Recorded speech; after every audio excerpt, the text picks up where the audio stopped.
Hello and welcome back to another FBL video where we've got a 2 week gap now before game week 5 begins because we've got that boring international break in between, which is boring. But I suppose we do get time to look at our team now and just reflect, decide what we want to do in the coming weeks really. And if you have had that terrible start, whether you've had injuries, suspensions or triple Everton, activate that wildcard button. There's no point holding off. I myself, I've had a decent start I reckon for the season. And I'm looking at possibly game week 8 or 9. But I do have 8 players that I want to get rid of. But like I said, I'm going to try and hold off. But don't try and hold off because let's say I'm trying to hold off. If you've had a bad start, activate the wildcard button now. Because you've got a good chance then of catching up with those people that are probably thinking longer term in terms of wildcarding. Because then it'll balance itself out. Because there is actually a fixture change for some teams. So you could capitalise on that. So that's why if you've had a bad start, whack that wildcard button. Definitely recommend that. So as you can see already, my goalkeepers. So I've gone for Sanchez in goal for Chelsea. Now, if I'm being honest, it was actually quite difficult picking goalkeepers this game week. Because a lot of teams that are fancy going for, well, I've got goalkeepers that I won, have either got difficult fixtures or their teams have brought in a new goalkeeper that I'd probably say is better. So for example, like maybe Turner or Forest, he could get dropped. You never know what's going to happen with Brighton with their goalkeepers. But yeah, it's mostly just the Turner one. I mean, West Ham goalie Aurelia has done really well this season, but their fixtures are not great. Johnson's had a good start to the season, but again, they're brought in Henderson, so whether he'll continue, you just don't know. So Chelsea, they did not sign another goalkeeper, which was surprising to be fair. So Sanchez is going to be the #1 goalkeeper of the future, well, at least until January anyway. And their fixtures for the next 4 game weeks are pretty decent to be fair. You got Bournemouth away next game. That's nice. I mean, I know they've just lost Chelsea, but I think their defence is still solid. Villa at home. I mean, Villa, they're hot and cold at the minute. They either win 3-0 or lose 3-0. But it is at Stamford Bridge, so there's every chance they could do well there. And then they've got Fulham and Burnley away. I mean, away is never easy for games in the Premier League, but compared to other goalkeepers, their fixtures, they're pretty decent to be fair. If there's other teams that got decent fixtures as well, they're probably costing you 5 mil to 5.5 mil. So for a 4.5 mil for a top 6 team, Sanchez, it feels like the right decision to go for him at this time. And then on the bench there, I've got Flecken and goal. Now I know he had a bad game week last week, not all his own fault really. It was a terrible performance from Brentford. But I still think their fixtures aren't too bad as well in the coming weeks. Yes, their next game would be Newcastle away, but if you're looking at your starting lineup, obviously it's going to be Sanchez as your goalkeeper that week. And then I've got Everton, Forest, United's tough, and obviously Burnley. So their fixtures are pretty decent as well. So I feel like this is probably the best combo for goalkeepers. Yes, there's no 4 million goalkeeper here. They're both 4.5. Usually people want to go for a 4 million goalkeeper, but these two, they've got good fixtures coming up. They both start. They've got a decent enough defence. I mean, you can get points from both of these players. So I feel like this is a good combo to go for. Because like I said, the 4 million goalkeepers that we want, the one obviously really is 4.1 now. But he's got really tough fixtures. So I'm not expecting much from West Ham. Turner, I don't know if he's going to play.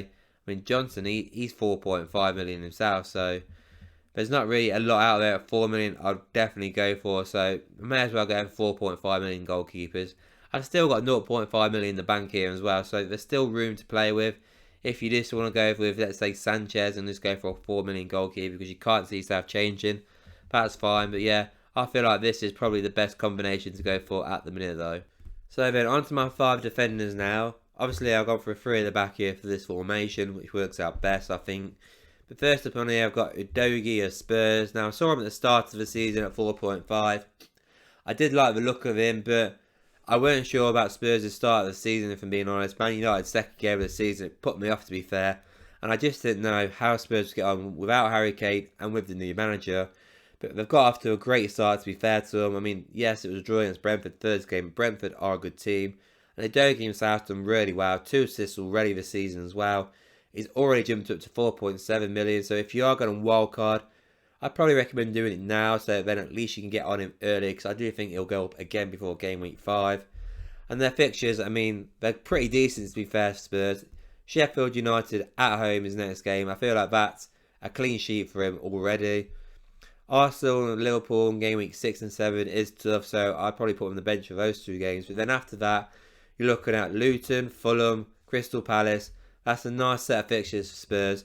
And for a 4.7 million defender, that's a bargain, I reckon, for a starting player. Trent Alexander-Arnold, I mean, I think it's the right time now to go for Trent. I mean, technically, last week probably is the right time to go for Trent with that 12 points he got. But yeah, I mean, he's somebody that I'm always looking at. Liverpool, they do look dangerous. And obviously, Liverpool's fixtures now, they're not too bad to be fair. Wolves away, great fixture. West Ham is a little tougher, but they are at Anfield.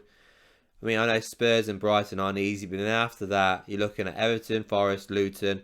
That's a nice load of fixtures. I think he can get hordes of points coming up. And obviously, he did go down in price to 7.9 million. So, if you get him now, I do reckon people will be bringing him in the coming weeks because those fixtures are nice. Liverpool, they don't look too bad to be fair. They have bolstered that midfield. We all said that they needed to. They've done that. Whether they keep Salah, we don't know. But that midfield looks really good to be fair for Liverpool. And I do expect them to do a lot better this season. And now they've got like a 2 weeks gap to like... I mean, it's an international break, but... Either way, I was going to say they've got a 2 week gap to gel, but they're going to be all on international duty, aren't they? But Wolves is a great fixture for Trent, and I do think he's going to get a load of points in that game as well as. So, I think it's the right time now to go for Trent Alexander-Arnold. And obviously, Ben Chilwell, I mean... He's been really disappointing, if I'm being honest, because we all got him expecting so much after game week 1. Got that 7 points of what we expected. I mean, yeah, it weren't a clean sheet, but it was an assist, and we thought we're going to get loads of these now, aren't we? He's basically playing left wing for Chelsea. Well, it's not really happening at the minute, is it? Let's face it. So he's got, 1 point against West Ham, and he got a point against Forest. He did get a clean sheet against Luton, but that's Luton. So he has been a little bit disappointing, to be fair. So if you don't want to go for him, that's fine. Maybe go for Gusto. He's a lot cheaper. Chilwell's now 5.8, so he has gone up quite a bit. But like I said about with Sanchez, Chilwell as well, fixtures are going to be the same. Obviously, the same team. Chelsea have got good fixtures. Bournemouth's good. Villa's good because Villa are hot and cold. And obviously, Fulham and Burnley, they're good fixtures for Chelsea. So... yeah, I'd definitely keep Ben Chilwell in my team. I'd definitely put him in my team if you haven't got him already. I mean, I know Reece James could come back for game week 5, so maybe not go for Gusto just yet. And I wouldn't go for Reece James either just yet because you just don't know what he's going to be like. Could he last 5 minutes? Could he last 10 minutes? Could he last 10 games? We just don't know that guy. So I think Chilwell's a safer bet. But if you want to go for, let's say, a Colwill, just to guarantee some clean sheet points, yeah, why not? I mean, I know Chelsea haven't been exactly best in clean sheets. 2 out of 4 isn't the best for that team. But, you know, points are points. But yeah, Chilwell's definitely my man. And then there's 2 guys on the bench. So, Matty Cash, I mean, unlucky last game, let's face it. What's the chances in going from a 17-point haul against Burnley to a -1 against Liverpool? It's just unfortunate, isn't it, if you bought him for game week 4, but... if you know much about football, you shouldn't have brought him in for Liverpool. You should have really held off till this week where they've got Palace at home. So, like I said, their fixtures in the coming weeks aren't too bad. But they are hot and cold, Villa. So, Chelsea and Brighton in game week 6 and 7. Not too confident about it, if I'm being honest. But game week 8, 9, 10, really good, as is game week 5. So, that's why I've got him in there. He's 4.6 now. I was going to say 4.5, but he's 4.6 million. He's guaranteed starter at the minute. Yeah, he's done really well this season, to be fair to him. Much better than last season. It's like the Matty Cash of a couple of seasons ago. 2 goals already this season. No assists just yet, but he's got a clean sheet as well. Villa, hot and cold, like I keep saying. I do think they're going to do well, though, in the next game against Palace. So... that's why he's in there. Cheap defender starts. Villa, they are a good team, and I think he'll do well in the future. And the final one is a gamble pick. Now, Lewis Hall, I don't know if he's going to start.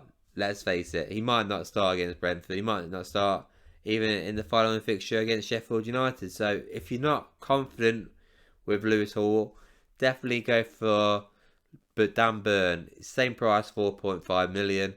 And then if it does turn out that Lewis Hall starts, definitely get Lewis Hall in because We saw this guy for Chelsea last season. He's a great player.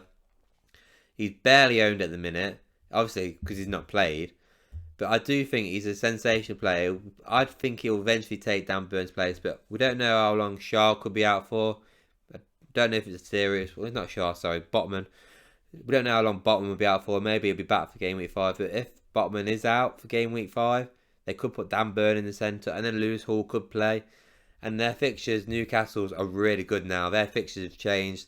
So, I mean, Brentford's a tough fixture at home, but after that, you're looking at Sheffield United away, Burnley at home, West Ham, I mean, Crystal Palace, Wolves. What a set of fixtures that is.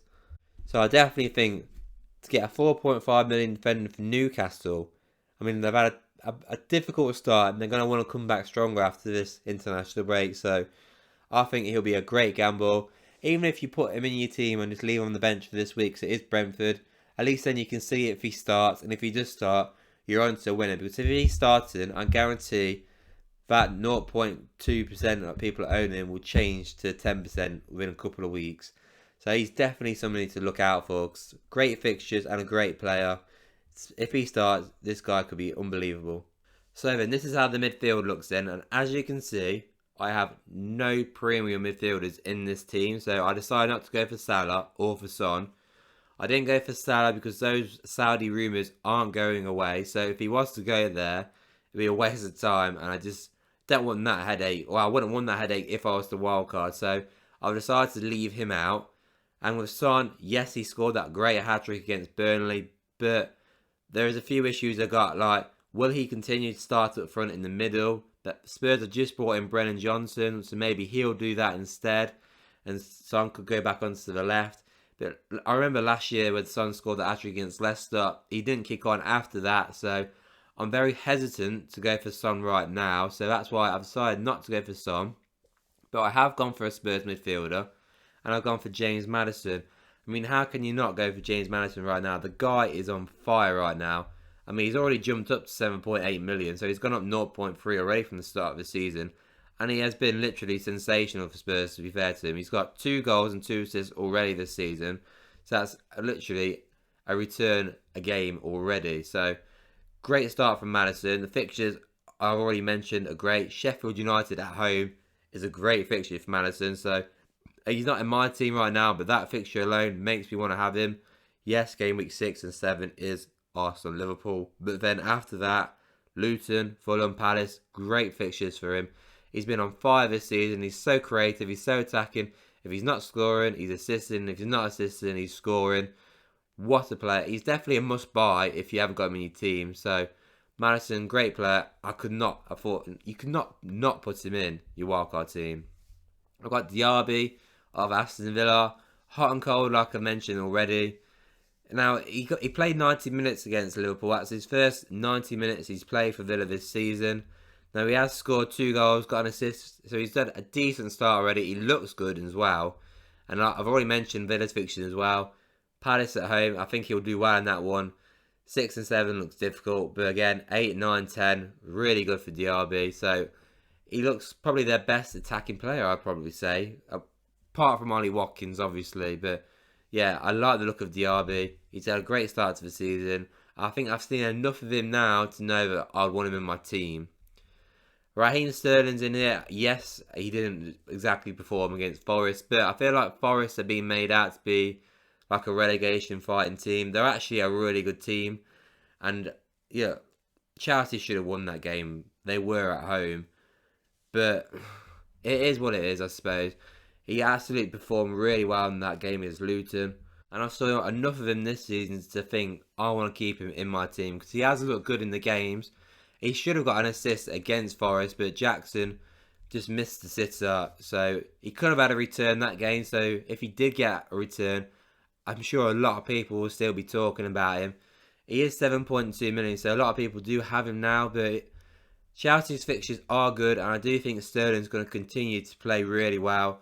And he's going to start. He's got a break as well. He didn't get picked for England. So even more of a bonus, really. So he'll be fresh with the Bournemouth game. So for sure, definitely leave him in your team. Don't take him out if you thought about it. And if you haven't got him, bring him in your team. Definitely. Mwamba, I mean, I'm actually quite surprised how well he's done. I haven't got it in my team. 4 goals already this season. I mean, wow. I mean, yes, 2 of them are penalties, but still, 4 goals in 4 games. I didn't think he'll do that well, if I'm being honest. I thought maybe he'll get a couple of goals. But to get a return every game so far, I mean, that's impressive, to be fair to him.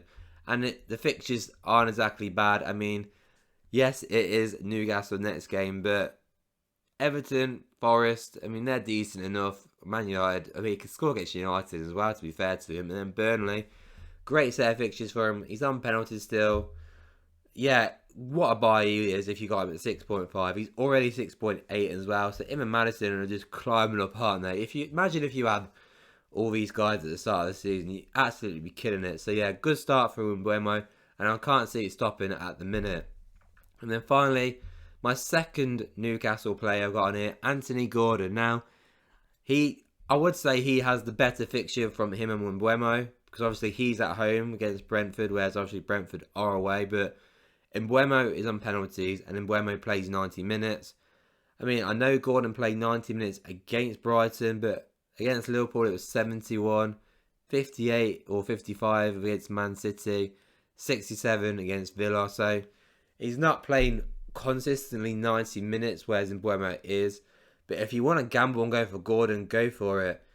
As in starting him. I mean, I'll definitely put him in your team because he is the starting winger ahead of Barnes right now. He's 5.5 million, which is an absolute bargain.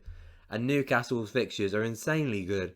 Yes, Brentford's difficult, but then Sheffield, Burnley, West Ham a little difficult, Crystal Palace, Wolves. I mean, this is why you should wildcard if you had a bad start now, and you could get those Newcastle players in, because a lot of people probably only have one Newcastle player in now, or don't even have any. So get your 3 Newcastle players in early. I'd definitely recommend, because I think Gordon could have a good set.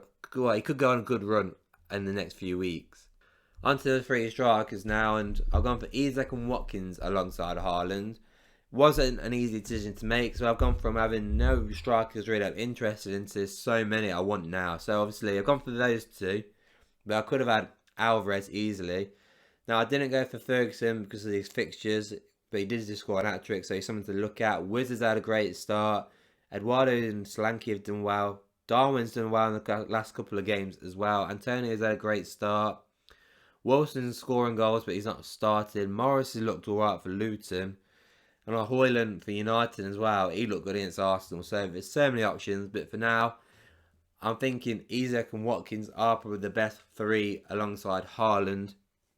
Obviously, I've just mentioned the fixtures for Gordon with Newcastle. So we know how good Newcastle fixtures are for Isak. Now, he's not scored since game week 1 against Villa, where he got those 2 goals. So surely he's due a goal. There is that slight issue that he comes off early in games, so we'll have to look at that, because I'm not mentioning it yet, but I'll mention it now. But Champions League starts after game week 5, so will Isak be dropped for the league games? Will Wilson start the Champions League games? We don't know. That is the issue what I've got with Newcastle, with Aston Villa, because they've got European football, Liverpool and Man City. So there is issues coming up, whether they'll start or not. We don't know what managers are going to rotate, which is frustrating. But for now, Isak's there. But if I was to take Isak out right now, I'll probably just go. I like looking for Højlund against Arsenal, but whether he starts for the next game, it's debatable. So, I mean, Morris looked pretty decent for Luton. He's got a decent run of fixtures, so gamble on that maybe. But then you got Watkins, again, he's got European football coming up, where he did score an hat-trick against Hibs.